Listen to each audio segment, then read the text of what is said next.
जय श्री राधे कृष्णा। दोस्तों, कब है देवशयनी एकादशी, किस समय और कैसे करे देवशयनी एकादशी की पूजा और क्या होगा? देवशयनी एकादशी व्रत को खोलने का शुभ समय और इसका पारण विधि, अगर ये सब जानना चाहते हैं तो वीडियो अंत तक जरूर देखें। देवशयनी एकादशी आषाढ़ मास के शुक्ल पक्ष की एकादशी तिथि को मनाई जाती है। इस बार यह एकादशी तिथि 16 जुलाई की शाम 8:33 से आरंभ होकर 17 जुलाई की रात 9:02 तक रहेगी। उदय तिथि होने के कारण 17 जुलाई 2024 को ही देवशयनी एकादशी का व्रत किया जाएगा। एकादशी की तिथि पर तुलसी तोड़ना मना होता है, इसलिए देवशयनी एकादशी की पूजा के लिए आज 16 तारीख को शाम 6 बजे से पहले ही तुलसी के पत्ते तोड़कर पानी में रख लें। देवशयनी एकादशी के साथ ही भगवान विष्णु 4 महीने के लिए विश्राम में चले जाएंगे। फिर कार्तिक महीने के शुक्ल पक्ष की एकादशी, जिसे देव उठनी एकादशी भी कहा जाता है, उस दिन को भगवान विष्णु जागृत होंगे। इसी कारण पूज तिथि को छोड़कर सभी तरह के शुभ और मांगलिक कार्यों को करने पर इन 4 माह के लिए रोक लग जाएगी। चतुर्मास 17 जुलाई से आरंभ होगा। तब से लेकर 12 नवंबर तक विवाह समारोह, सगाई, मुंडन, बच्चे का नामकरण और गृह प्रवेश आदि सभी मांगलिक कार्य बंद रहेंगे। ये देव उठनी एकादशी से ही दोबारा आरंभ होंगे। देव उठनी एकादशी के दिन कई शुभ योग भी बन रहे हैं, जिनमें पूजन करना बेहद लाभकारी रहेगा। देवशयनी एकादशी के दिन सुबह 7:05 तक शुभ योग बन रहा है। इसके बाद शुक्ल योग का निर्माण होगा। इसका समापन 18 जुलाई की सुबह 6:13 पर होगा। वहीं देवशयनी एकादशी पर स्वार्थ सिद्धि योग भी रहेगा। इनका एक साथ होना पूजन और व्रत के लिए शुभ फलदायी माना गया है। 17 जुलाई 2024 बुधवार के दिन सूर्योदय सुबह 5:55 पर होगा और सूर्यास्त 7:10 पर होगा।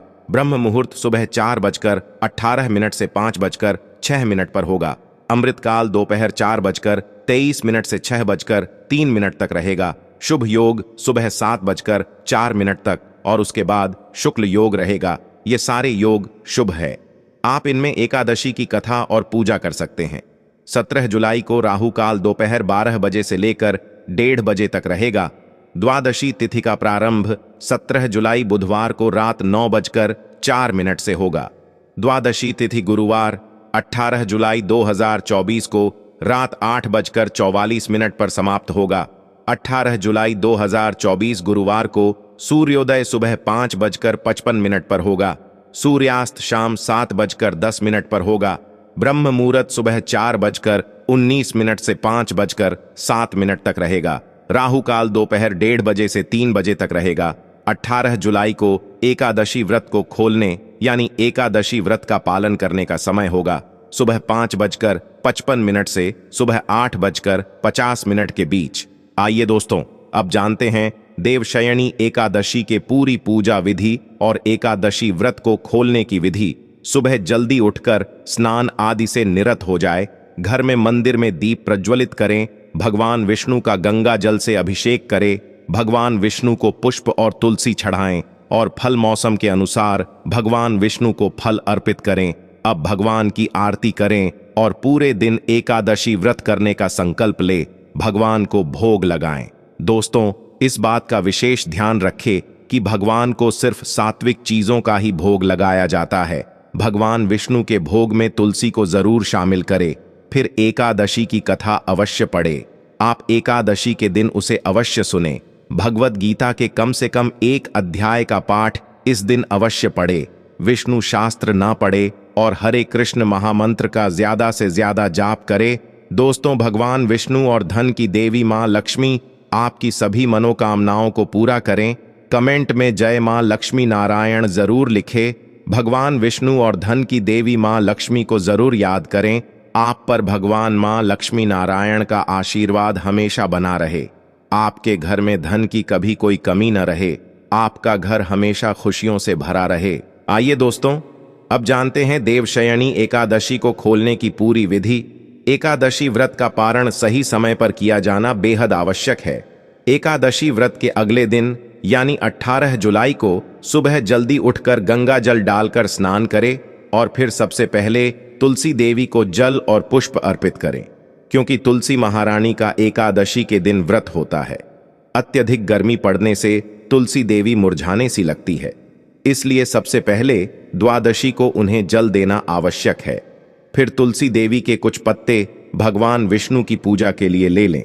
अब विष्णु जी को स्नान और श्रृंगार कराएं। उन्हें तुलसी, फल, फूल और घर में सात्विक तरीके से बिना प्याज लहसुन के बनाए गए भोग को अर्पित करें। ये भोग मीठा या नमकीन दोनों ही हो सकता है। इस दिन विष्णु जी को मीठे चावलों का भोग लगाना बेहद शुभ होता है। आमतौर पर भी द्वादश के दिन चावल खाना एकदम शुभ माना गया है। अब भगवान की आरती करें और उनसे व्रत के दौरान आपसे अनजाने यह जानबूझकर हुई सभी गलतियों को माफ कर देने की प्रार्थना करें। इसके बाद आपका व्रत स्वीकार करने की प्रभु से सच्चे मन से प्रार्थना करें।